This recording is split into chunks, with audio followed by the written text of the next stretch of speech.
મારું નામ છે જાદવ પૂજા અને તમે જોઈ રહ્યા છો કચ્છ ભાવી। ભુજ નારાયણ સરોવર બસ પોતાના નિર્ધારિત સમય પર ન આવતી હોવાથી વિદ્યાર્થીઓને હાલાકી ભોગવવી પડે છે, જેના કારણે વિદ્યાર્થીઓને પ્રાઇવેટ વાહનોમાં જવું પડે છે। બસ મોડી આવવાથી વિદ્યાર્થીઓના અભ્યાસ પર ગંભીર અસર પડે છે। આ બસ નેત્રા મધ્યે બપોરે 3 વાગે આવતી હતી, જે બસ હવે સાંજે 5-6 વાગે આવે છે। અનેક વખત રજૂઆત કરવા છતાં આજ દિન સુધી કોઈ નિરાકરણ આવ્યું નથી। આજે નેત્રા ગામ કલેક્ટર સાહેબની મુલાકાત હતી, જ્યારે ગામના જાગૃત નાગરિક શિવજી સિજુ અને ઇતિહાદુલ મુસ્લિમીન એ હિન્દ ટ્રસ્ટ કચ્છ જિલ્લાના યુવા પ્રમુખ હારૂનભાઈ કુંભાર વતી રજૂઆત કરવામાં આવી।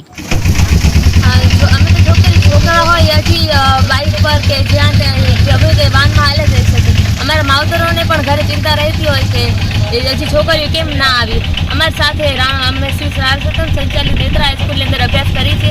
અહીંયા રામપરથી ખીરસરાથી અને રવાપર સુધીના વિદ્યાર્થીઓ પણ ઘણા આવતા હોય છે। ક્યારેક તો પગે પણ જઈએ છીએ, અને જે અહીંયાથી અમુક હતા એ સર્ટી કઢાવીને પણ હાલ્યા ગયા છે, કારણ કે બસ ના આવે એટલે પછી એમને વાહન વ્યવહારની પ્રોબ્લેમ થાય, એટલે ભણવામાં સરખું ધ્યાન ના આપી શકે, એટલે બીજા હોસ્ટેલોમાં કે અહીંયા બધા એડમિશન લઈ લીધું છે।